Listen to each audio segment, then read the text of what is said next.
आसान है। Happy chocolate day. Happy chocolate day, वो क्या होता है? आज चॉकलेट डे है तो लाए हो आप चॉकलेट? लाए हो सही में? दो बाहर बेचेंगे हम ले जा करके। नहीं रख लो, आई एम जस्ट किडिंग। हाँ अच्छा ठीक है, दे दो। ऐसे ही खर्चे चलते हैं मेरे यार, बाहर एक किराने की दुकानों से सेटिंग है जी। थैंक यू जी, thank you so much. The topic is law of karma. कितने बुरे बुरे लोग होते हैं, इतने बुरे बुरे काम करते हैं, क्या उनके साथ बुरा होता है? अगर हम कुछ अच्छा करते हैं, क्या पक्का है कि हमारे साथ कुछ अच्छा होगा? जैसे बहुत लोग सोचते हैं कि हमने कुछ अच्छा किया तो घूम करके हमारे पास आएगा, हमने कुछ बुरा किया तो घूम करके हमारे, तो कहाँ से घूम के आता है? मतलब कहाँ जाता है? कनॉट प्लेस जाता है, धौला कहाँ कैसे आता है घूम करके? मेट्रो से जाता है कैसे? तो उसको मिल करके ढूंढने की कोशिश करेंगे, समझने की कोशिश करेंगे। अब कैसे करेंगे? आपको बोलना है कि आपके हिसाब से लॉ ऑफ कर्मा क्या है, किस तरीके से काम करता है, लेकिन शॉर्ट में। Good morning sir. सर मेरे हिसाब से कर्मा ये है कि जो बंदे को जो लगता है उसने किया है वो उसके हिसाब से सही होना चाहिए। जैसे ये कहते हैं ना कि तुमने मेरे साथ बुरा किया तो तुम्हारे साथ बुरा होगा, ऐसा कुछ मेरे को लगता नहीं है। जैसे फॉर एग्जांपल कोई टेररिस्ट है, उसके हिसाब से उसने सही काम किया, तो क्या वो काम सही है? सर क्या उसका रिजल्ट सही आएगा उसके पास में? सर उनके हिसाब से तो वो काम सही है ना। That is what I am saying. तो अगर वो उनके हिसाब से सही है तो क्या वो सही है? नहीं। जैसे फॉर एग्जांपल मेरे को लगता है कि आग में कूदना सही है, तो अगर मैं सही सोच करके आग में कूद जाऊं तो क्या वो सही रिजल्ट आएगा? मेरी सोच वहां तक नहीं गई ना, कभी कभी टेररिस्ट बनने की, आग में कूदने की। मेरी गई है। बट जहां तक मेरी सोच गई है, मतलब जो काम हमने किए हैं लाइफ में। हाँ, let's give big hand for him.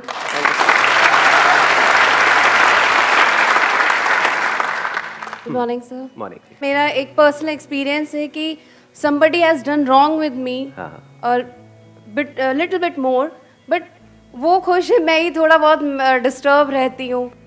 तो ये बड़ा मतलब अजीब लगता है कि अब I can blame to someone, क्योंकि वो तो अपने माइंड से ठीक ही चल रहा होगा या चल रही होगी, बट मैं अपने माइंड में कंफ्यूज रहती हूँ कि भाई ये ठीक है कि नहीं है, मतलब वो रहते ही है माइंड में। मतलब कई बार क्या होता है कि कोई आदमी झूठ बोल करके, फॉर एग्जांपल किसी ने हमको बेवकूफ बना दिया। मैं एक एग्जांपल पकड़ रहा हूँ, आपकी बात नहीं कर रहा, जस्ट इन जनरल, कि किसी ने झूठ बोला, चीज़ों को मैनिपुलेट किया, है ना, और आपके साथ में कुछ गलत कर दिया। अब वो बंदा मस्त है अपनी लाइफ में, आप दुखी हो गए, और कब तक के लिए हो गए? ऑलमोस्ट पूरी लाइफ के लिए हो गए। तो गलत किया किसने और हो किसके साथ रहा है? जो इनोसेंट है, जिसने कोई गलती नहीं करी, वो भुगत रहा है पूरी जिंदगी के लिए। जिसने गलत किया वो मस्त है, वो सोच तक नहीं रहा है उसके बाद, वो तो भूल गया है, यानी वो उसको भूल गया है गलत करके, लेकिन जिसके साथ गलत हुआ वो नहीं भुला पा रहा है। तो भुगत कौन रहा है? जो भूल गया है या जिसको याद है? तो यहां पर क्या आ गया? अंडरस्टैंडिंग आ गई कि अगर हम समझ लें, फॉर एग्जांपल यही आज हम करने की कोशिश करेंगे, समझ लें लॉ ऑफ कर्मा क्या है, ये कैसे काम करता है, किस किस लेवल पे कैसे कैसे काम करता है। अगर ये हमको अच्छे से समझ आ जाए, मतलब हमारे सारे फंडे क्लियर हो जाए, फिर हम एक्शन लें, तो पॉसिबिलिटी क्या है कि रिजल्ट अच्छा होगा हमारे लिए भी और औरों के लिए भी? 100%, ऑलमोस्ट 100%। हाँ, it can't be 100% because we are thinking but very near to 100%।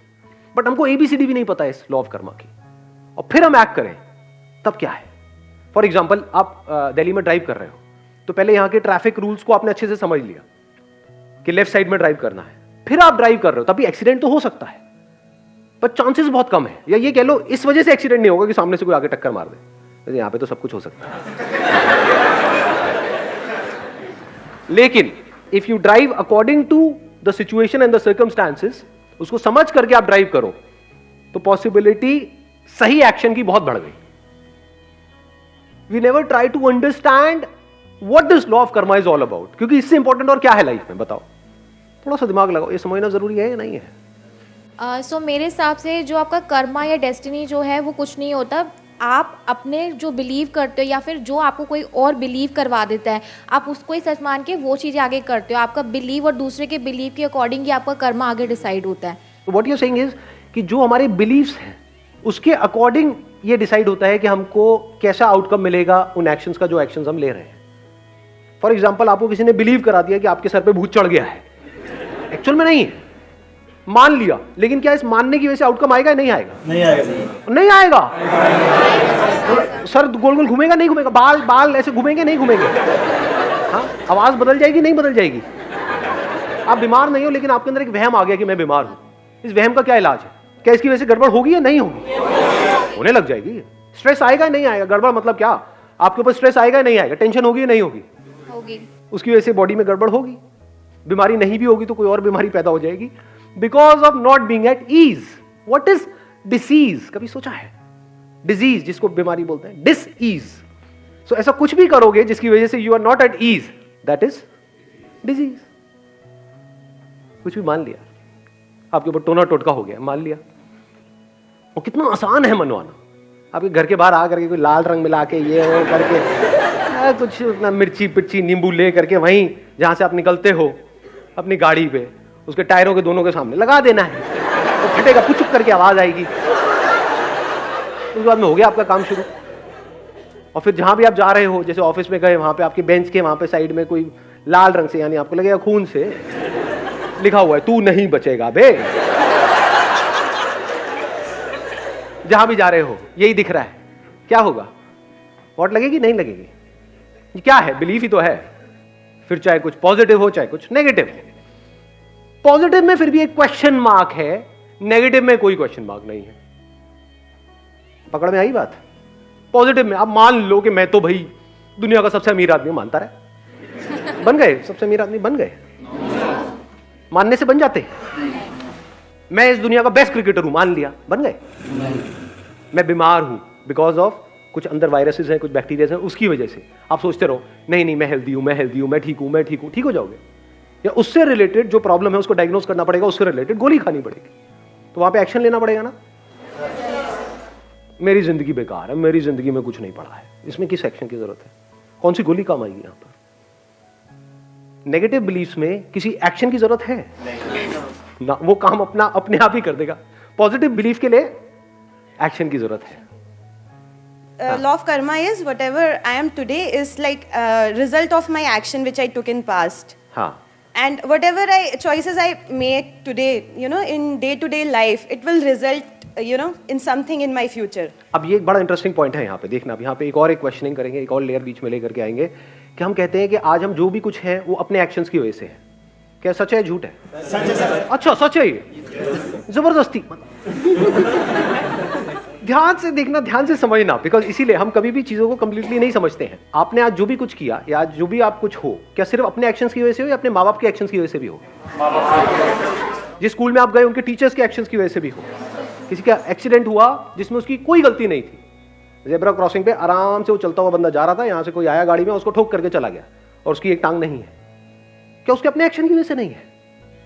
ना उसने लीगली कुछ गलत किया, ना एथिकली, ना मॉरली, किसी भी तरह से कुछ भी गलत नहीं किया, उसने सब कुछ सही किया और उसकी आज ये हालत है कि वो चल तक नहीं सकता है ढंग से।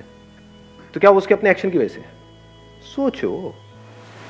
हो सकता है उसने अपनी पास्ट लाइफ में, माइक देना एक मिनट इनको। We believe in rebirth, so might be that person must have done something wrong in his past previous life. मैं एक बड़ी मजेदार आपको बात बताता हूं।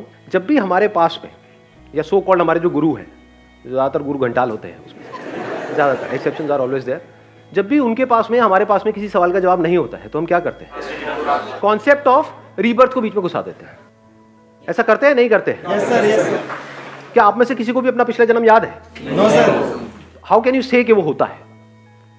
क्या हम एक काम कर सकते हैं कि जो हमारे एक्सपीरियंस से बाहर है उसको हम बीच में नहीं घुसेड़ेंगे? साइंस किसके बारे में? जिसको एक्सपीरियंस किया है या जिसके बारे में कोई एक्सपीरियंस नहीं है? चाहे वो इन इंस्ट्रूमेंट्स के थ्रू किया है, ये जो 5 सेंसेस हमारे पास में है, या इन इंस्ट्रूमेंट्स के आगे कोई और इंस्ट्रूमेंट्स लगाए, फॉर एग्जांपल माइक्रोस्कोप, टेलीस्कोप, जो भी हमारे एक्सपीरियंस में आया उसी के बारे में तो हम कुछ समझ सकते हैं ना। जो हमारे एक्सपीरियंस में ही नहीं है तो वहां पे डिस्कशन करना क्या बेवकूफी नहीं हो गई? टाइम वेस्ट नहीं हो गया? तो अभी के लिए हम एक काम करते हैं, जो भी हमारे एक्सपीरियंस में है, जो सबके एक्सपीरियंस में है, बस उसी की बात करेंगे, उसमें से देखेंगे कुछ निकल के आया या नहीं आया। सर रिलीजन की व्यू पॉइंट से देखा जाए, अकॉर्डिंग टू भगवत गीता, तो उसमें अगर वैसे देखा जाए तो साइंटिफिकली तो कुछ चीजें जो प्रूव नहीं कर सकता लाइफ में इंसान, बट गीता के अकॉर्डिंग देखा जाए तो रिबर्थ तो होता ही है अकॉर्डिंग टू कृष्णा। हाँ, तो वो तो फिर अलग कॉन्सेप्ट हो गया ना। तो आज हाँ एक minute please have a seat. हाँ एक बार माइक देना उनको, माइक देना। अगर अकॉर्डिंग टू प्रीवियस बर्थ अगर देखा जाए, बहुत अच्छे कर्म इस जन्म में कर लिए, लेकिन फिर भी वो फकीर है, कोई गरीब है, वो अकॉर्डिंग टू उसके कर्मों की वजह से है। हम कहते हैं यार उसकी किस्मत देख कितनी अच्छी है, राजा भोज है एकदम, कितना अच्छा इंसान है, पिछले जन्मों की वजह से है। हाँ, पिछले कर्मों की वजह से। तो अगर किसी लड़की के साथ में कोई रेप हो रहा है तो वो उसके पिछले जन्मों के कर्मों की वजह से हो रहा है? नो, अगर पिछले जन्मों में उसने कुछ बुरे कर्म किए होते, बुरे कर्म मतलब क्या, बुरे एक्शंस, तो उसमें कुछ बुराई तो नजर आती। उस 6 साल की बच्ची में या 8 साल की 10 साल की बच्ची में कोई बुराई नहीं है, इतनी इनोसेंट है जिसकी कोई हद नहीं है, जिसको अगर कोई बुरे से बुरा इंसान भी देखे तो उसका दिल पिघल जाए उसको देख करके। उसके साथ बुरा हुआ, क्यों हुआ? उसके कुछ बुरे कर्मों की वजह से। उसने कुछ गलत नहीं किया, फिर भी उसके साथ गलत हुआ, क्यों हुआ? क्यों हुआ? लगाओ दिमाग, किसका कर्म है ये? यहां पे ध्यान से समझ लेना, जो एक करता है उसका असर सब पे होता है, और जो सब करते हैं उसका असर एक पे होता है। आप ये नहीं कह सकते कि ये सिर्फ उस बंदे की वजह से हुआ, ये जो हमारा लीगल सिस्टम है उसकी वजह से भी हुआ या नहीं हुआ। Yes sir. अगर लीगल सिस्टम इतना स्ट्रांग हो कि ऐसा कुछ होने की गुंजाइश ही ना हो, तो इस बंदे में हिम्मत कहां से आएगी स्टेप उठाने की? क्या जो हमारा एजुकेशन सिस्टम है उसका रोल उसमें है या नहीं है? Yes sir. गवर्नमेंट स्कूल्स की हालत देखिए कभी जा करके, मैं जाता रहता हूं इसलिए मुझे पता है अंदर की हालत क्या है। वहां पर जा करके देखो क्या हालत है वहां पर। एजुकेशन सिस्टम के खराब होने में क्या हमारा जो पॉलिटिकल सिस्टम है उसका रोल है या नहीं है? अगर आप कहते हो उसने कुछ बुरे कर्म किए जिसकी वजह से उसके साथ कुछ हुआ, तो इसका मतलब क्या हुआ? अब ना तो पॉलिटिशियन को कुछ करने की जरूरत है, ना पुलिस वालों को कुछ करने की जरूरत है। अरे भैया सबके कर्मों की वजह से तो हो रहा है। आई थिंक हमारी कंट्री, ये जो इतनी बुरी हालत है हमारी कंट्री की, उसमें इसका बहुत बड़ा हाथ है। हम हर चीज को उठा करके पास पे डाल देते हैं और अपनी रिस्पॉन्सिबिलिटी वहां से हटा देते हैं। जो हो रहा है वो उसकी वजह से हो रहा है, कर्मों की वजह से हो रहा है। तो अब सवाल उठता है इसमें हम क्या कर सकते हैं? क्या एक झटके में पूरा का पूरा सिस्टम बदला जा सकता है? No sir. नहीं बदला जा सकता। अब हमने प्रॉब्लम को समझ लिया है, जो सब करते हैं उसका असर एक पे आता है, जो एक करता है उसका असर सब पे आता है। आप अगर चाहो भी तो क्या सबको बदल सकते हो? अपने आप को बदल सकते हो? यस और नो? यस और नो? तो अगर आपने खुद को बदल दिया है पूरी तरह से, तो अब आप क्या कर रहे हो? आपको देख करके जो और लोग होंगे उनके अंदर चेंज आएगा या नहीं आएगा? या उनके अंदर भी खुद को बदलने की एक चाह उठेगी या नहीं उठेगी? तो क्या आप डायरेक्टली और इनडायरेक्टली पूरी दुनिया को नहीं बदल रहे हो? समझ गए मैंने क्या बोला है? यानी अगर आप अपने बच्चों को बोलते हो कि झूठ नहीं बोलना चाहिए, तो पहले आप खुद झूठ नहीं बोल रहे हो, या अगर झूठ बोला तो माफी मांग रहे हो उस बच्चे से भी और जो भी लोग आपके आसपास में हैं उन सब से। फिर आप एक्सपेक्ट कर सकते हो कि वो बच्चा भी ऐसा कुछ करे। आप खुद सुबह से रात तक झूठ बोल रहे हो और उस बच्चे को सिखा रहे हो झूठ नहीं बोलना चाहिए, तो गड़बड़ नहीं हो गई? खुद सेल्फिश हो और बच्चे को बोल रहे हो कि नहीं तेरे को सेल्फिश नहीं होना चाहिए, गड़बड़ नहीं हो गई? फिर वो बड़ा होकर के अपने माँ बाप को छोड़ रहा है, तो गलत क्या कर रहा है उसमें? आप भी तो ऐसे ही हो, आप भी तो अपने फायदे के लिए औरों का नुकसान करते हो, तो वो भी कर रहा है, तो उसमें गलत क्या है? कड़वी लगेंगी ये बातें सुनने में, सच नहीं है। वैसे तो करेगा जैसा उसने देखा है बचपन से लेकर के आज तक। हमारी कोई इंडिपेंडेंट एग्जिस्टेंस नहीं है, इस इल्यूजन से बाहर आ जाओ सबसे पहले। तो इंडिपेंडेंट लॉ ऑफ कर्मा कौन सा वहीं पे ढह जाएगा? It is interdependent. जो भी कुछ हम कर रहे हैं सुबह से रात तक, उसके पीछे पूरी की पूरी दुनिया है, डायरेक्टली और इनडायरेक्टली। चाहे फिर आपने कपड़े पहने हुए हैं, चाहे चश्मा है, चाहे बाल कटा रहे हो, कुछ भी है, जिस तरह से सोच रहे हो, जो काम कर रहे हो, उस काम को करने के लिए जो नॉलेज चाहिए वो नॉलेज अंदर फीडेड है, सब कुछ इंटरकनेक्टेड है। तो अब क्या करें यहां पर? इस प्रॉब्लम का सोल्यूशन क्या है? देखो, एक तरफ से मैं पावरलेस हूं, जैसे मैं सच को देख लेता हूं हम पावरलेस हो जाते हैं, इसलिए सच को ज्यादातर लोग देखते ही नहीं है, यहां तक जाते ही नहीं है, क्योंकि एकदम से पावरलेस फील करते हैं। अब हम क्या करें? इतनी बड़ी दुनिया है, वहां पर इतना कुछ गलत हो रहा है, मैं तो कुछ कर ही नहीं सकता, तो मैं क्या करूं? मैं सिर्फ अपने बारे में सोचूं, बाहर में गई दुनिया। ये सोच नहीं हो जाएगी हमारी? यानी अगर आप सही भी हो अपनी तरफ से, बिल्कुल सही हो, तब भी यहां का जो लीगल सिस्टम है वो ऐसा है कि जिसने क्राइम किया है वो छूट जाएगा पैसे वैसे खिला करके, और आप इनोसेंट हो, आपको जस्टिस नहीं मिलेगा। स्ट्रॉन्ग पॉसिबिलिटी, ये कोई इल्यूजन नहीं है, फैक्ट्स है। तो यहां पर सही क्या और गलत क्या? जब गलत छूट जाता है और सही को सजा मिलती है, तो मैं भी गलत ही क्यों ना हो जाऊं? ये थॉट्स आते हैं नहीं आते? जब जो चोर उचक्के हैं या जो भी जो उल्टे सीधे सारे काम कर रहे हैं वो मजे मार रहे हैं, और जो शरीफ आदमी है जिसने कभी लाइफ में किसी के साथ गलत नहीं किया वो भुगत रहा है। ऐसा है, सच है, नहीं है? हाँ, तो यहां से क्या थॉट आएगा माइंड में कि आप भी बुरे हो जाते हैं, उससे क्या होगा? लगाओ थोड़ा सा दिमाग। जितने हम बुरे हो रहे हैं, ये दुनिया और बुरी हो रही है। इस बुरी दुनिया का असर सिर्फ हम पे नहीं आ रहा है, हमारी फैमिली पे भी आ रहा है, हमारे बच्चों पे भी आ रहा है, सब पे आ रहा है। इस बुरी दुनिया की वजह से, या जो सब कुछ बुरा हो रहा है उसकी वजह से एक बुरा हो रहा है, वो एक जो सबसे अलग नहीं है, तो सब और बुरे होते चले जा रहे हैं, तो इस एक की लाइफ और खराब होती चली जा रही है। इसके दूसरे एस्पेक्ट को देखो। एक सच क्या है कि जो सब करते हैं उसका असर एक पे होता है, ये सच है। दूसरा सच क्या है कि जो एक करता है उसका असर इस पूरी दुनिया पे होता है।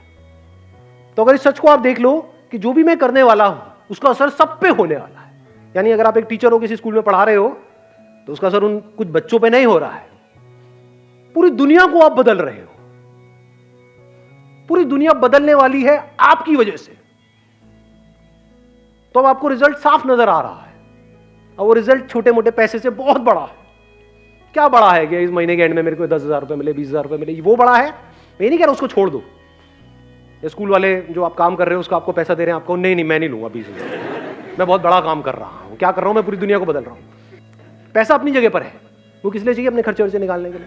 लेकिन साथ में कोई जीने की कोई वजह भी तो चाहिए ना। ये तो कीड़े मकोड़ों की तरह जी रहे हैं। कड़वा तो नहीं लग रहा है? तो सिर्फ अपने लिए जिए, अपने लिए मरे, तो क्या जिए? उसमें एनर्जी कहां से आएगी? जिसको आप मोटिवेशन कहते हो, एक्चुअली मोटिवेशन सब टेम्पररी होता है। इंस्पिरेशन कहां से आएगी जीने की? जो अंदर से एनर्जी निकल रही है वो कहां से आएगी? जब आपको दिखे कि आपका कोई भी एक्शन छोटा नहीं है, छोटा बड़ा कुछ नहीं है इस दुनिया में। ये मत समझो कि मैं कोई बड़ा काम कर रहा हूं आप छोटा कर रहे हो ना। फॉर एग्जाम्पल, मैं अगर अपना एग्जाम्पल आपको दूं, स्कूल में जब मैं था, मतलब मे बी 6th और 7th स्टैंडर्ड, मैंने बताया भी था अपने एक सेशन में, मेरे को याद नहीं एग्जैक्टली मैं कौन सी क्लास में था, शायद 5th 6th में था। तब एक मॉरल साइंस की मेरी टीचर होती थी। मैं बिल्कुल थका हुआ स्टूडेंट था स्कूल में, ना पढ़ाई में अच्छा, ना इसमें अच्छा, ना कोई फ्रेंड सर्कल, कुछ भी नहीं, मीडियोकर सा स्टूडेंट था। उस मैम ने बस एक बात बोल दी कि संदीप एक दिन तुम बहुत आगे जाओगे। वो बात घर कर गई। तो आज ये सब जो भी कुछ हो रहा है उसमें उनका हाथ है या नहीं है? तो क्या वो उन्होंने क्या किया जिंदगी में? सिर्फ 10-15 हज़ार रुपए की नौकरी करी, या उन्होंने इस बंदे को खड़ा कर दिया?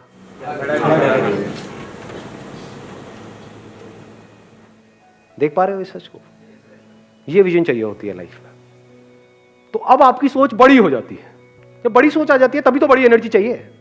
छोटी सोच के लिए क्या एनर्जी चाहिए? छोटी। अब यहां पर कोई सेल्फिश मोटिव नहीं होना चाहिए अगर इस सच को आपने देख लिया है। यानी अब अगर आप ये सोच करके कर रहे हो कि मैं जो करने वाला हूं या करने वाली हूं उसका असर पूरी दुनिया पे आने वाला है, तो मुझे क्या मिला? अरे घोचू, आप उस दुनिया से अलग नहीं हो, आप ही वो दुनिया हो। तो जो मिला आपको ही मिला। तो यहां से आपका पर्सनल सेल्फिश मोटिव बिल्कुल जीरो हो गया।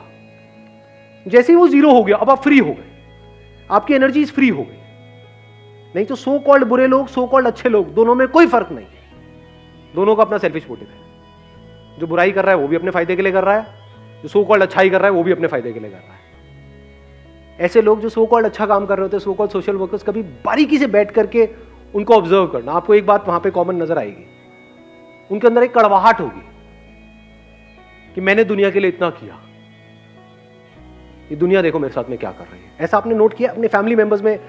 देखो ऐसे लोगों को, ऐसे लोगों को जानते हो? सबके साथ सब कुछ अच्छा करते हैं लेकिन रोते रहते हैं सुबह से रात तक। जब करते हैं तो एक्सपेक्ट करते हैं, यानी वो क्या एक्सपेक्ट कर रहे हैं कि मैंने अच्छा कर्म किया, मुझे अच्छा फल मिलना चाहिए। भाई तूने अच्छा कर्म किया और अगर तू एक है सबके साथ में तो तुझे अच्छा फल मिल गया है। कल पे क्यों डाल रहा है? टॉपिक क्लोज हो गया है। जब टॉपिक क्लोज हो गया तो कुछ बचा ही नहीं है। तो कर्म करने से पहले भी खुश, कर्म करते वक्त भी खुश, कर्म करने के बाद भी खुश, इररिस्पेक्टिव ऑफ कि उस कर्म का कैसा फल आ रहा है। इसको आप कह सकते हो वो कर्म जो सही है। Thank you so much ji.